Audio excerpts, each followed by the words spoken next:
Welcome to another virtual Live Talks Los Angeles event. We welcome Ryan Holiday and Rich Roll to our series. We invite you also to visit our YouTube channel for over 300 conversations much like this, including an episode with Ryan interviewing Robert Greene.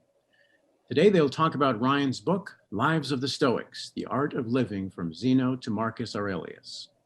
Ryan Holiday is a writer on ancient philosophy and its place in everyday life. He's a sought-after speaker, strategist, and the author of several best-selling books, including The Obstacle is the Way, Ego is the Enemy, The Daily Stoic, and Stillness is the Key. Rich Roll is a globally renowned ultra-endurance athlete, a wellness advocate, and a best-selling author. He hosts the wildly popular podcast, Rich Roll Podcast. His memoir is Finding Ultra. Welcome again to both of you, and I'll let you take it from here, Rich. Thank you so much. Always an honor to participate in one of these talks. I love what you guys are doing. So glad to be here and good to see you, Ryan. It would be nice to do this in person, but this is the world that we live in. It'd be nice to do a lot of things these days, but that's not where we are. Right. Well, we're here to celebrate your new book, Lives of the Stoics, which I'm thoroughly enjoying. Congratulations on the release. Thank you.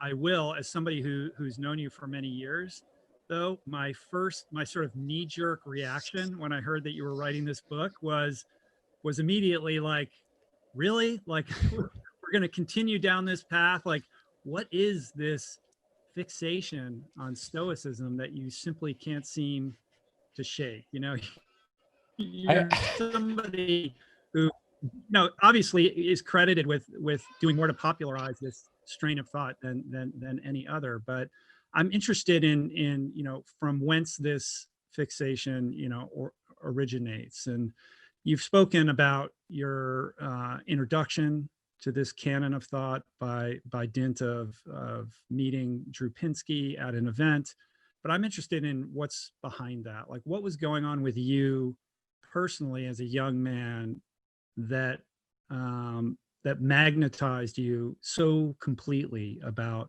the Stoics and this particular vein of philosophy? It was a weird experience. So I bought this random book on Amazon, as one does. I remember back then I had to wait for 2-day shipping because Amazon Prime didn't exist yet. Like I remember I had to buy another book so I could get the free shipping. Because remember, it was like if you spent $25 on Amazon, that's what like qualified you for free shipping. So I think so Marcus Aurelius arrives on my doorstep or my PO box, whatever it was in college. And I remember opening it and just being struck with how sort of matter of fact and accessible and straightforward the language was. Like, it really felt like this was a human being writing to me. There wasn't a Roman emperor writing, from 2000 years ago. And I don't remember exactly what was going on in my life. I don't remember being particularly happy. It was in my sophomore year of college. It was going okay, but it just sort of was like everything that I needed and wanted. But funny enough, as I was writing Lives, I came across this story about Zeno getting this prophecy as a young man. Basically, the prophecy from the Oracle of Delphi says, like, you will become wise when you learn to have conversations with the dead, which he later comes to understand means reading. And I think what I was really struck by reading Marcus Aurelius was like, I'm talking to Marcus Aurelius. Like, this is the most powerful man in the world, writing in such an accessible, straightforward way that all time and space and social hierarchy and all these things, it just completely falls away. And you're like inside this guy's mind. Yeah. And it seems to be, the gift that keeps giving. And one of the things that struck me about the new book is, first and foremost, that there's actually robust documentation about how these people live. Like, I was shocked at how much information you and Hanselman were able to unearth about these people. I would have suspected that it would be close to impossible to learn anything about the personal lives of these people, despite their writings. it's weird to think that these philosophers were like world famous in their time, like were sought out by kings. There was books written about them. They were truly famous because philosophy, as it's being invented, is this kind of radically transgressive, earth-shattering concept. Just in the way of like, obviously there's figures in the Bible we have historical documentation about, and there's sort of independent confirmation about these things.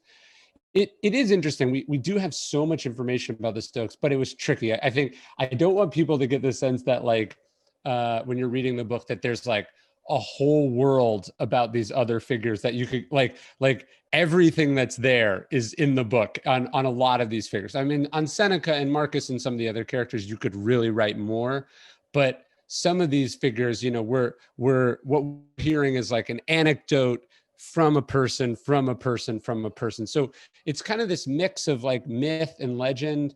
I heard this great quote from Val Kilmer once when he was describing playing Doc Holliday in Tombstone, which I think is one of the great performances of all time. And he said that acting in that role was like putting clothes on a ghost, which I thought was a beautiful expression. And there was a little bit of that on the Stoics where we know this and that about them, but really understanding how that fits into their personality and who they were, that was the tricky part on the book. And what I ended up trying to do was like just get a sense of the essence of these people as human beings, less, like some of these figures, it's like Chrysippus or something wrote 700 books. I don't really know what he says in those books, and we don't know because a lot of it's lost, but I am interested in the kind of person who would write 700 books and what makes that person tick. Right. It's a series of short biographies that are written in the Stoic tradition, meaning that in contradiction to kind of what we think of as the modern biography, which is a deep dive into somebody's life and every facet of it, this is an effort to illustrate some key things that kind of demonstrate this person's character, whether it's a simple action or the way that they died or an exchange that they had, that tells you essentially everything you need to know about how they embody these Stoic principles for better or worse. Totally. So Plutarch, who I think is probably the greatest biographer to ever live, ironically or coincidentally, Plutarch, who lives in the Roman period, his grandson is Marcus Aurelius's philosophy teacher. So it gives you a sense of how weirdly small this world was. But he makes this big distinction between writing biography and writing lives. And I thought that was really interesting. He said lives is, and there's a reason this book is called Lives, but he said lives is like an anecdote, it's a story, it's a quip, it's a split second in someone's existence that captures or is reflective of the whole, as opposed to this sort of minute, detailed, listing of every single thing that ever happened to a person. Right. What was interesting for me was learning, I have like a very kind of arm's length relationship with Stoicism. Like I understand the greatest hits, Seneca, Epictetus, Marcus Aurelius. What I didn't realize is how robust the tradition was and the length of time over which it spanned and how many people were involved, how many leaders, how many factions, how many little groups, and the leverage throughout a pretty long period of history these people exerted on everything from public policy to leadership and the battles that were waged. Yeah, it's 500 plus years of history, and not minor history. I mean, this is the period that shapes Western civilization, right? This is Greece leading into Rome, ending sort of with the decline and fall of Rome. I think what I found fascinating about Stoics is about these Stoics, and I agreed. I sort of knew about the beginning, and I knew about the end, and I knew a couple of the people in the middle. I really didn't realize how active the Stoics were at the highest levels. Like, for instance, like I knew about Cato being the sort of the resistance to Julius Caesar. And I thought that kind of Stoicism dies out there. I didn't realize that the two teachers and primary political advisors to Octavian or Augustus, who's, Caesar's direct successor, happens to be these guys, Athenodorus and Arius, who were Stoics. Like I didn't realize like how immediate the transition was. And what's fascinating about how immediate that transition was is all the complex moral and ethical, contradictions there. It's like you have a Stoic who's literally willing to kill himself, then be associated with the transition from Rome as a republic to an empire. And then, he's barely in the ground, and two other Stoics are like, oh, sure, we'll advise the new emperor. It's sort of like the king is dead, long live the king kind of a moment. And I just found that so complex and fascinating. Right. Yeah. In thinking about Arius, I mean, we have Arius is to Augustus as Seneca is to Nero. Yeah. Fill in the blank is Trump. I mean, there's some impressions about these complicated relationships of these philosophers to leaders that is highly relevant to what we're enduring right now. Well, and what's so complicated about it is that Augustus is a pretty good emperor. I mean, is an all authoritarian king. So, obviously within whatever the sort of the bounds of absolute power, corrupting absolutely, like but as far as being a decent emperor, like no one thinks that he did a bad job, right? Like he did a good job.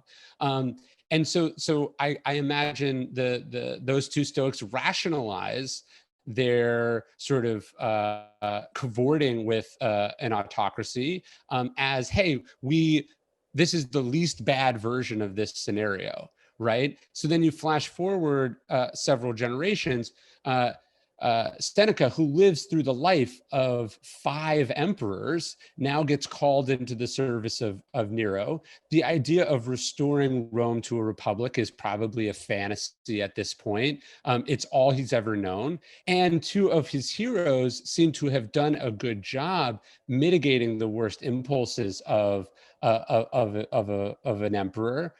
He's telling himself, hey, this is what my duty is. And there's, I'm forgetting the phrase, I think it's quinquennium Neronium or something, but the first 5 years of Nero's regime are considered kind of a golden age, and Seneca gets most of that credit. So then you flash forward 2,000 years, and these people who spent their lifetime in DC and Republican politics, and now they have a chance to be the head of the CIA or the Secretary of Defense.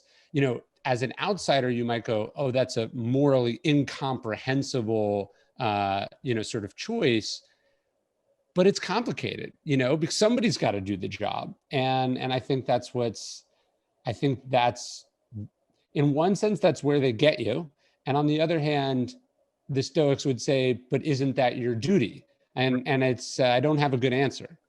Yeah, it's a very complicated sort of algorithm to solve that a lot of people in the administration are going through right now. This idea of, is the institution that I serve better off with me here trying to stabilize it with some, anchor or ballast? And what is my obligation to my colleagues and my peers in this institution versus taking the kind of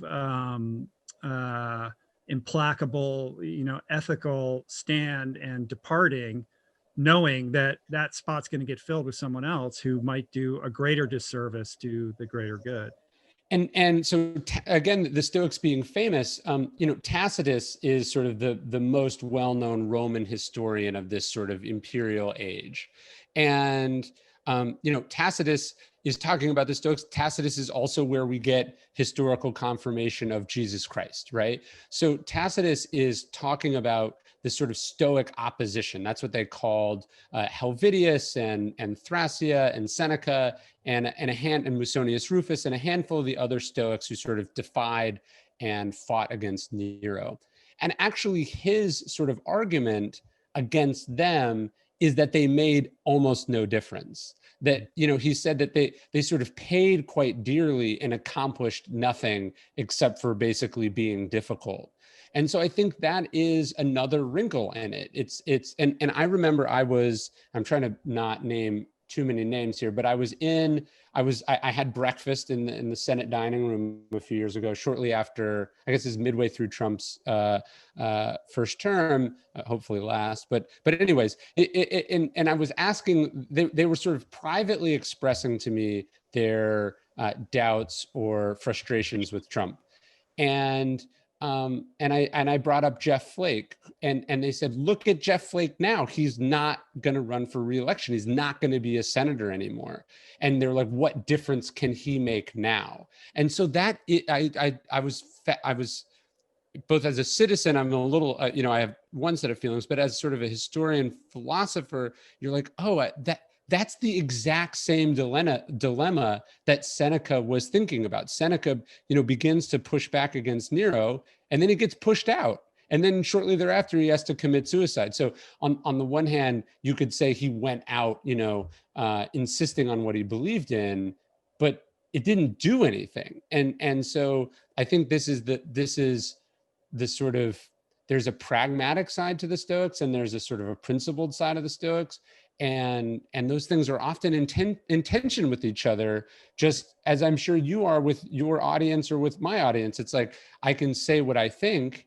Let's say you and veganism, obviously, the more strident you are in your beliefs, you perhaps end up alienating people who are on the fence or who are not interested. And then you cease to be able to have influence or impact with those people.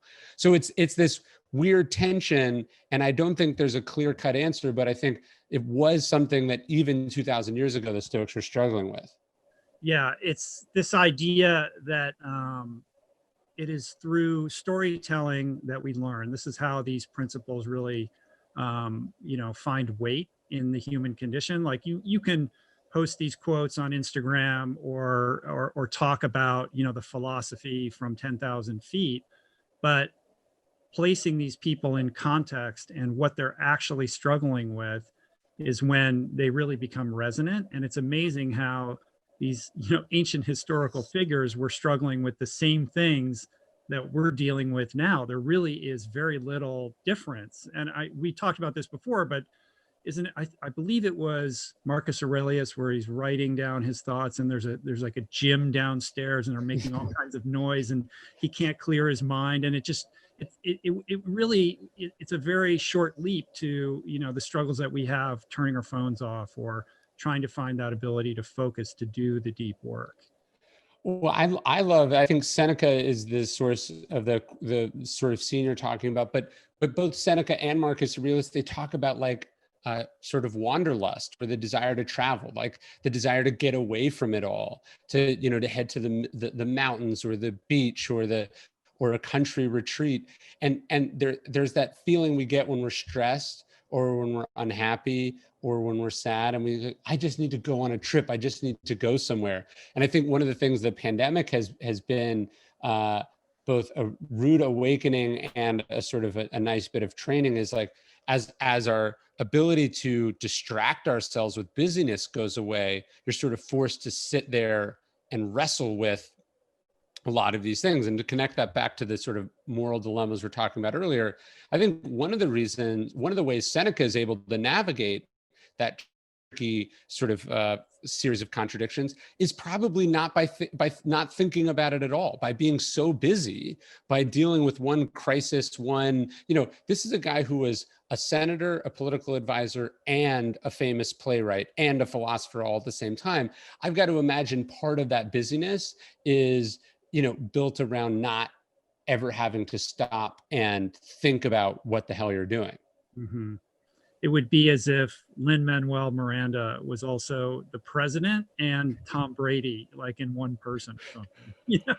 So James Romm, who's a great biographer of Seneca, he was talking about it. Like Seneca was so talented that there's for most of history, we thought Seneca the playwright and Seneca the philosopher politician were different people because everyone in Rome has the same name. Like every female member of Julius Caesar's family is named Julia, for instance. So like the idea that they were the same people is was incomprehensible. And he says this is the equivalent of if Emerson, the transcendentalist, had also written Faust, the play.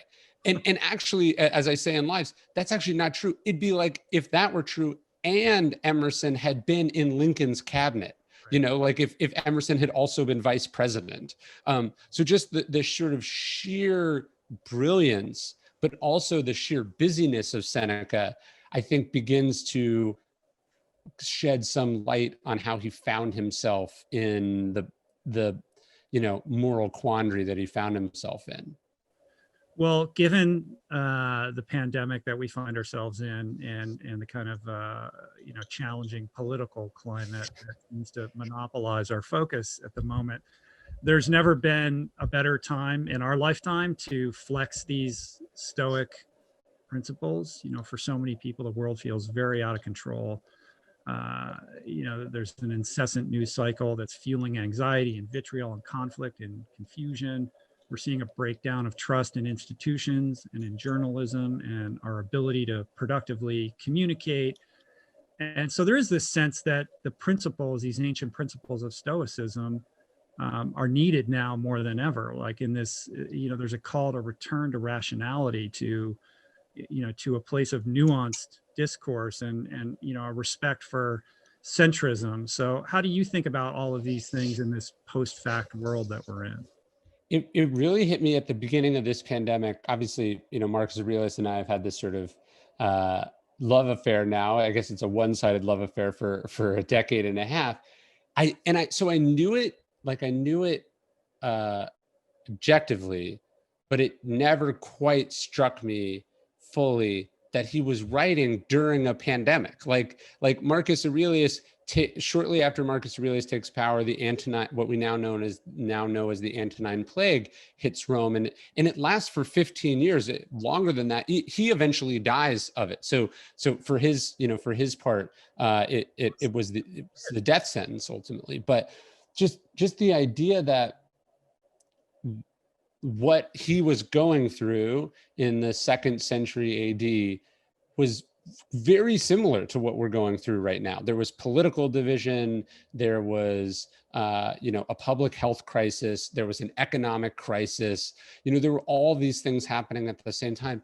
And that the full weight of that never sunk in with me until, our lives started to resemble that, which is a really weird thing. And I think the ability to wrap your head around what's happening. Like he has this great quote, and again, it's like you get it, but then you don't get it till you really get it. He says like a plague can destroy your life. It can take your life, but he's like, it only harms you if it hurts your character. And I thought that was a beautiful idea, obviously, when I first read it. And then it didn't, again, it's like, oh, he was also literally speaking of a plague, right? And it struck me the other day, I'm thinking about writing this. A friend of mine, actually a mutual friend of ours, I was talking to them, and all of a sudden they started saying like some crazy kind of conspiratorial stuff, like about masks and all this, and it was like, oh, this person is infected, like not with COVID, but infected with another sort of dangerous, like idea virus. And so I think these sort of, and that struck me as very sad, but in some ways inevitable. It's just, I guess the sort of the idea of being able to think clearly, of not being distracted or corrupted by the mob, of not losing your good-heartedness, of not losing your civic mindedness. Like the Stoics were struggling with those things just as we're struggling with those things. So I take a lot of heart from their teachings, especially lately. So then in more specific terms, how have you doubled down or applied these principles to, what is unique about right now? I mean, I think the civic mindedness one is really a big part. So obviously you and I are doing, this remotely because it's the right thing to do. But like this just a few days ago, I got an offer for a talk, like an in-person talk. I don't know if you've started to get these requests sort of creeping back up as well. And so on the one hand, it's sort of a temptation. It's sort of a temptation in that we've been forced to sort of stay at home and be productive and focus and not get distracted. And it was easy to say no and to sort of zoom in on what I have to do when no one was asking me to go do things. But it's also easy to say like, hey, people should be safe. People should not expose others. People shouldn't take needless risks. People should think about the common good. It's easy to say this like in a debate about whether, college football should have crowds in the stands or not. And then when someone is then offering you tens of thousands of dollars to go do a smaller version of a dangerous thing, now this is like where the rubber is meeting the road. So that's just something I've been thinking a lot about. It's like, it's very easy to be sort of pure about these things, to be very strident about them, to be very insistent on what you know is right. And then when your livelihood is on the line, suddenly you're different. So I think one of the things I've been thinking a lot about is just like, what are your obligations to your family, to other people, to your country? And then how do you kind of navigate that, amidst the various obligations that you have as a human being? Mhm. Yeah, in 12 step, they would call it practicing these principles in all our affairs, right? Yes. It's when you're faced with that challenge yourself, do you show up and live those principles, or do you make some kind of excuse so that you could do what you want to do? Well, I heard a great line where it was like, it's not a principle unless it costs you money. So it was like, look, I'm not absolutely opposed to doing anything in person, but my wife and I had to sit down and go, okay, so here are the constraints under which we would feel comfortable like getting from point A to point B, right? Like, here's how we would do it. Like we don't feel comfortable flying or staying in hotels. So here's how we would do that. But then it was like, okay, what are the safety protocols that I would insist on? And here they are. Now you can say that to the event organizers, and then they could say, no, we're not going to do that. And then you have to go, okay, well then I'm going to say goodbye to that amount of money. You know what I mean? Like you actually have to again, it's easy to say, hey, everyone should wear masks. It's harder to say, if you can't guarantee that everyone in this event is going to be wearing masks, or that, the attendance is going to be below this level, or that everyone's going to be tested beforehand, I'm willing to walk away from X. And I think at a different point in my life, I think I would have had a lot more trouble doing that. And even now, it's a hard thing to do. I don't need it, but it's still a hard thing to do. And so that, again, I think one of the things the standard I've tried to hold myself through the pandemic is, have I kept my family safe? That's obviously your first obligation. But second, have I done that without exposing or harming other people as well? Do you know what I mean? Like, I think that's something that we as a society have really struggled with. Like, again, we were talking about this, I was telling you about someone who is sort of passing forth some conspiratorial thing, and we might be getting too off in the weeds here, but there was a discussion about masks, and they were saying, a lot of the people who have been exposed or who have tested positive were wearing masks. And so to them, this was the argument, this was, evidence that they shouldn't have to wear a mask, which fundamentally is not just wrong scientifically, but they're missing the entire moral argument for masks, which is that you wear the mask to help other people, not to yourself. There is science that the mask reduces your the viral load you could pick up. But the argument for mask, the Stoic argument for mask, and Stephen Pressfield, I think, expressed this very brilliantly. He was saying that the Spartans, if you lost your helmet or your sword in battle, the Spartans would get you another one.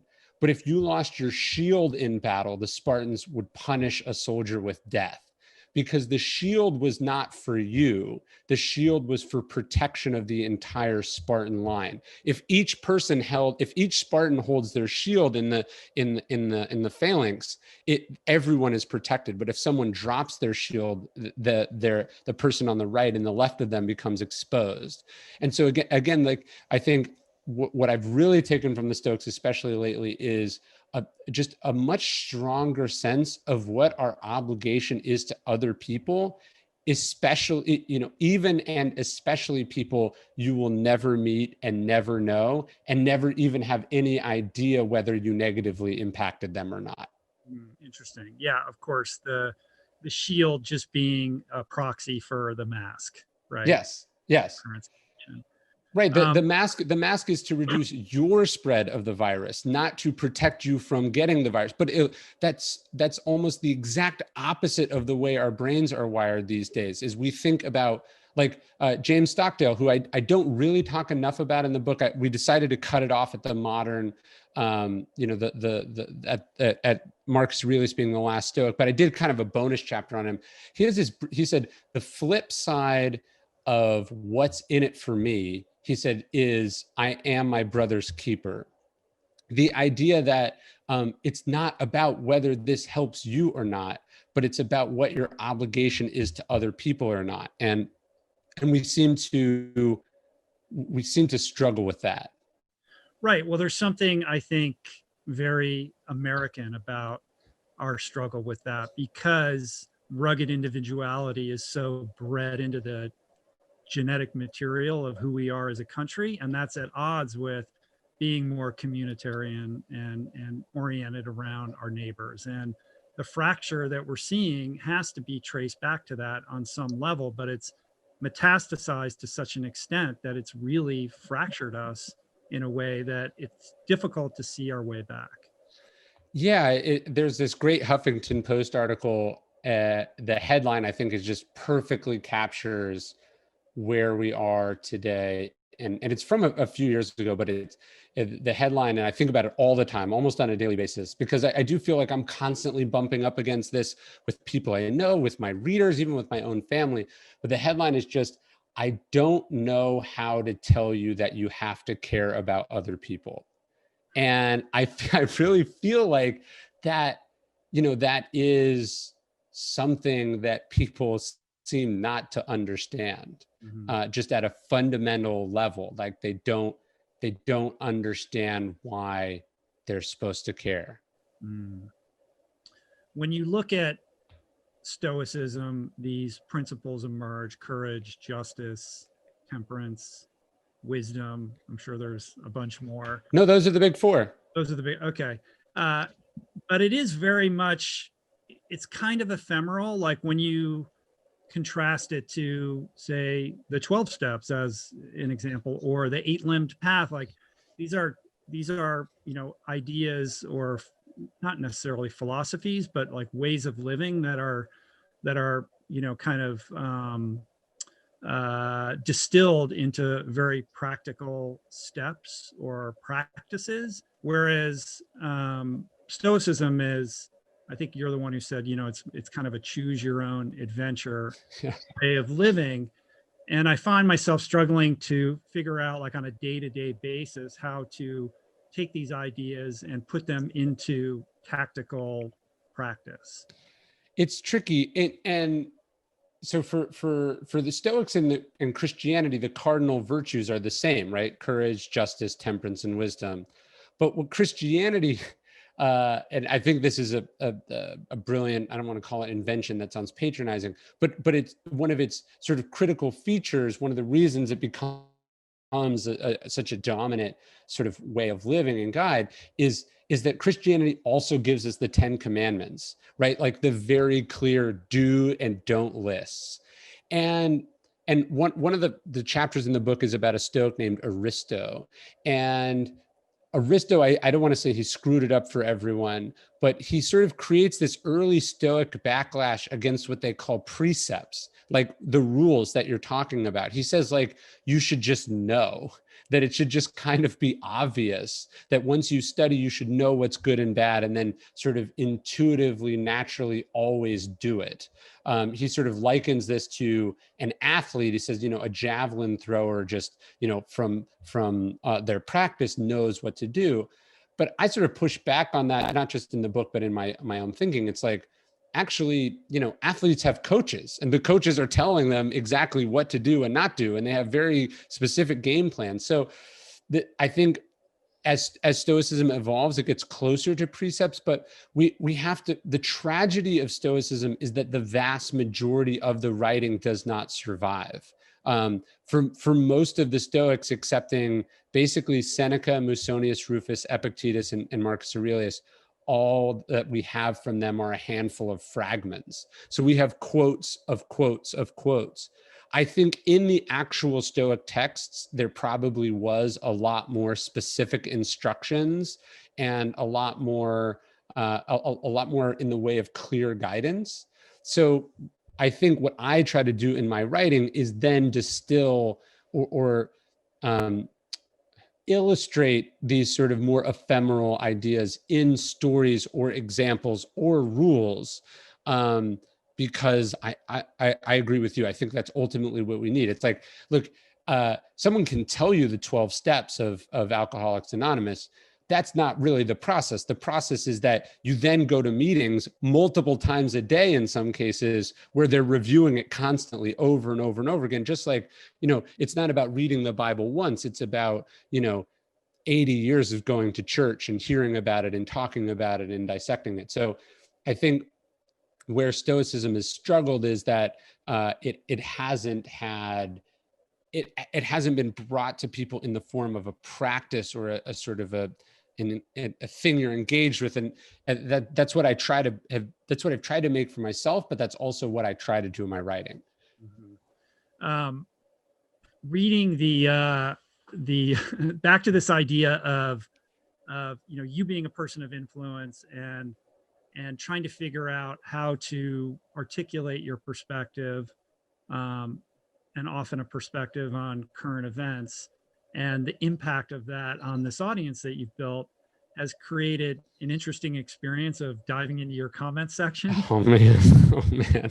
which is highly entertaining and reveals a sort of moral confusion, I think, not only about the essence of Stoicism itself, but also its responsible application to action. It's like there's a blindness in certain people to the fact that the Stoics, by and large, were people of the world, that they were integrated into public life at the highest level, literally themselves politicians.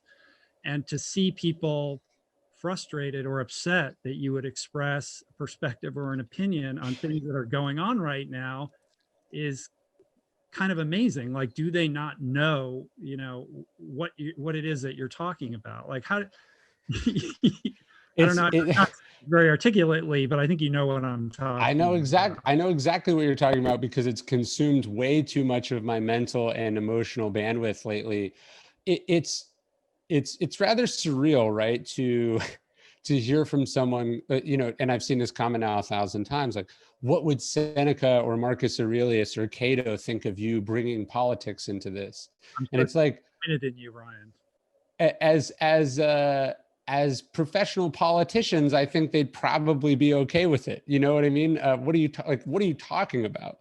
But it's been hard, because I think this. It's like you work so hard to build an audience. You have an affinity for the audience. You are loyal to the audience. You feel obligated to the audience.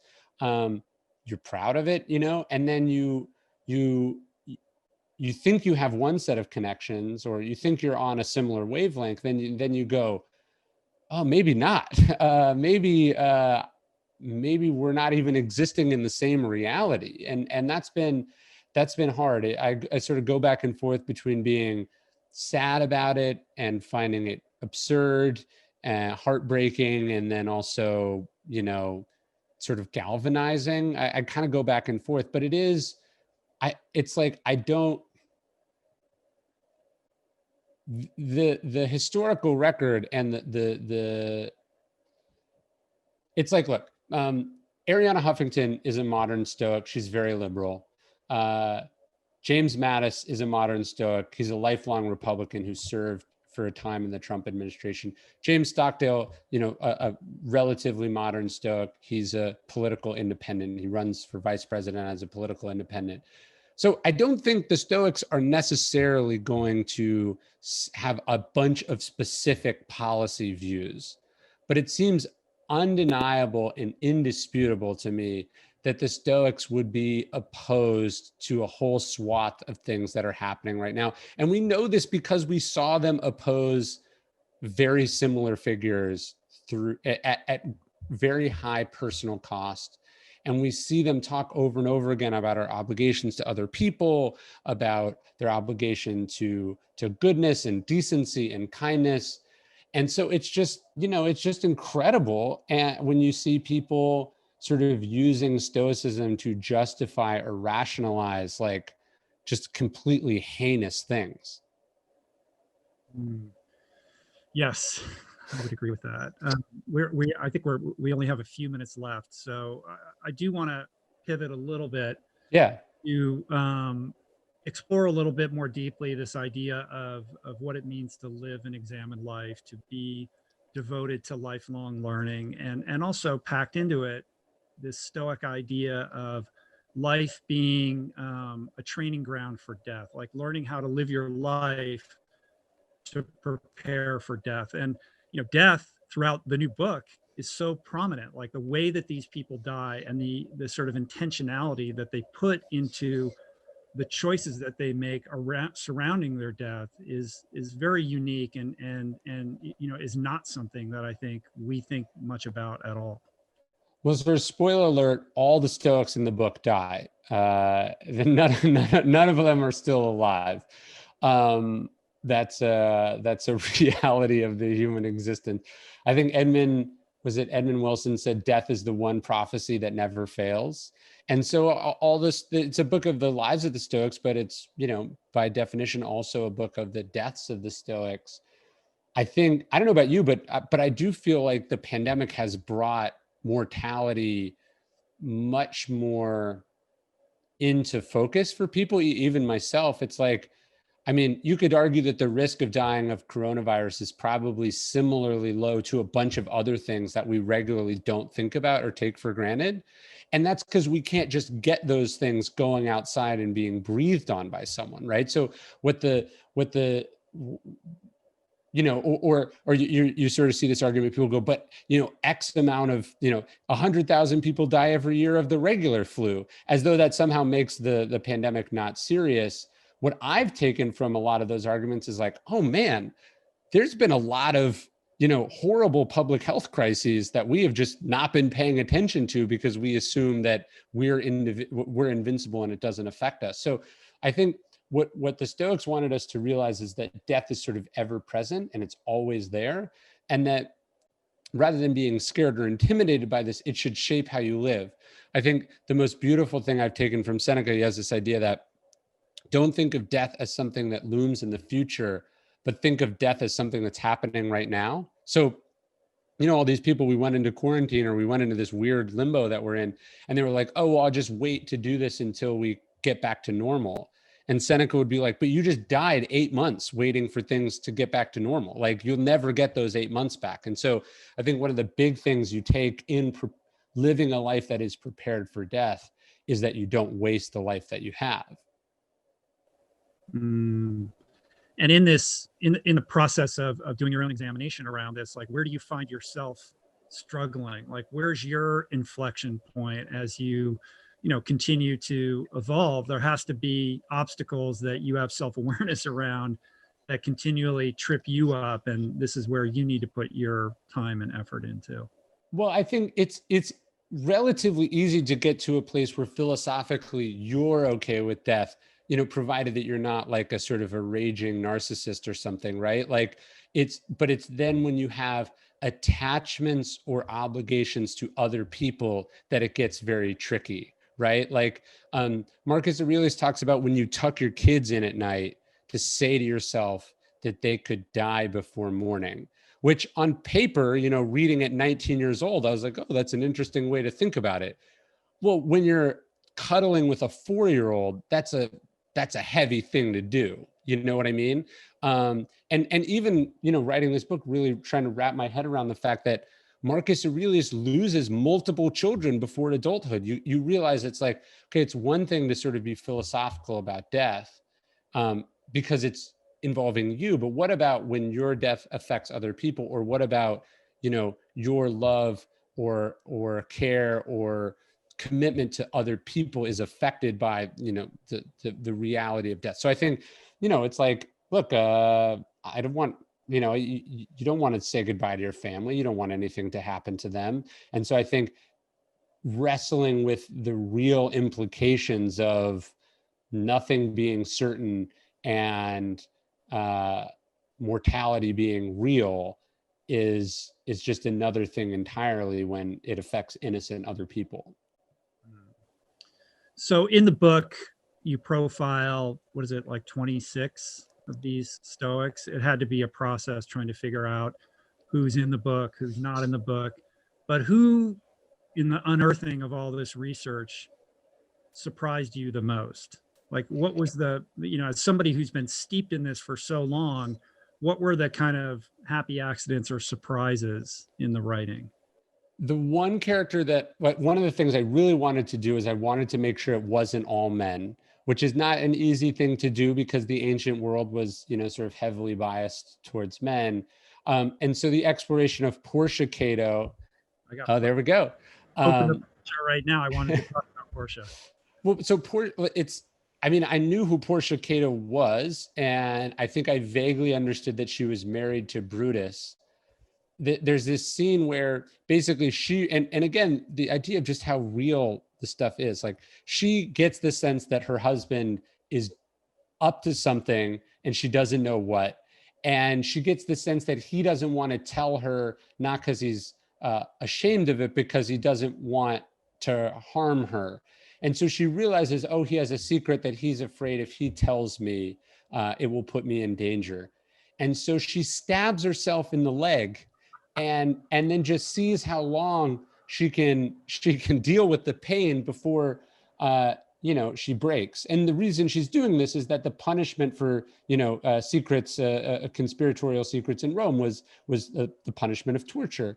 So she's basically torturing herself just to see if she's got it, and she does. And ultimately, this is what lets her in on and makes her a major component of the conspiracy to assassinate Julius Caesar. Mm-hmm. And you're just like, okay, I get why we mostly talk about men historically, but like, this is such a badass story. How has this not been taught in every school?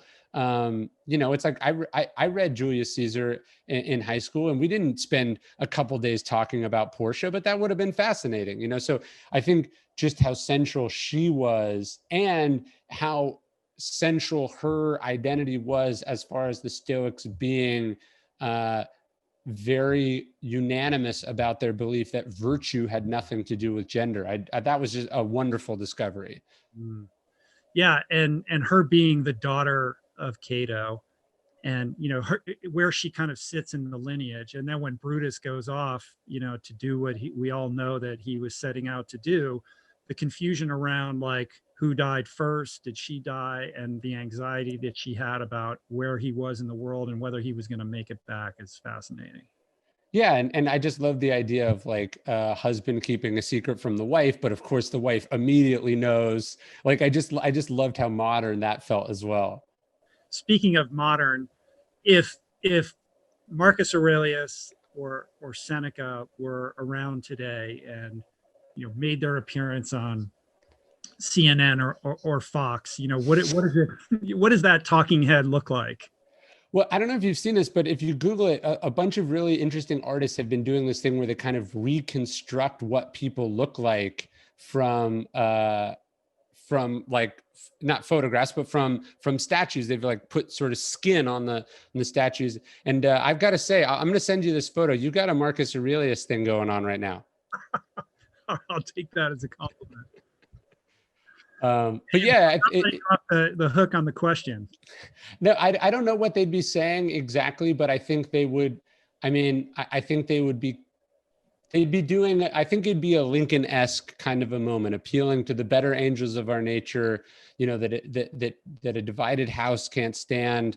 That you know. Marcus says, like, the fruit of this life is good character and acts for the common good. They'd be talking about sort of being in this together. They'd be talking about what our obligations are to ourselves, to other people. And I think they'd be, you know, those four virtues are of courage, justice, moderation, and wisdom are as relevant and in desperate short supply as they ever have been. So I'd like to think it'd be a reminder of that. And sadly, I also think they'd probably get, mocked on social media almost immediately as well.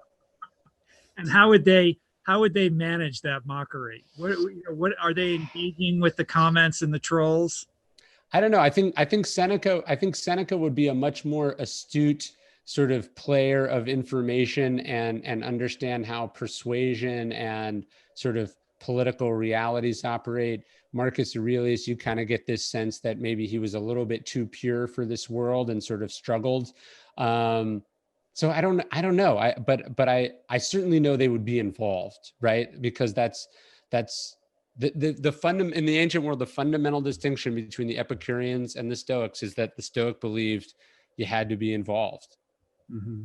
Yeah, the Epicureans being more, there's a little bit of like an Eastern bent to that, right? Like it's your relationship to yourself, and you're kind of opting out of that discourse that's happening publicly. Yeah, the Epicurean is turning inward, and the Stoic is, which is ironic because we think of the Stoics as being resigned. The Stoic is saying, no, you gotta go into the strife. Yeah.